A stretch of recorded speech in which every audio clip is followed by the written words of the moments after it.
Hey everyone, welcome to Tech My Life. In today's video, I'm gonna show you how to install Tango application. So let's get started.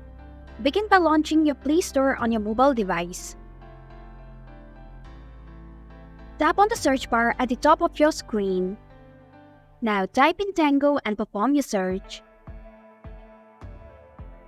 Tap on the Tango app when it appears in the search results. Now tap on the install button in order to download this app. Once the installation is complete, tap on the open button to launch the app. And this is how you can download Tango application. Thanks for watching Tech My Life. If you like this video, hit the like button and drop a comment with any questions or feedback. If you are new, subscribe and click the bell icon to stay updated on the future videos.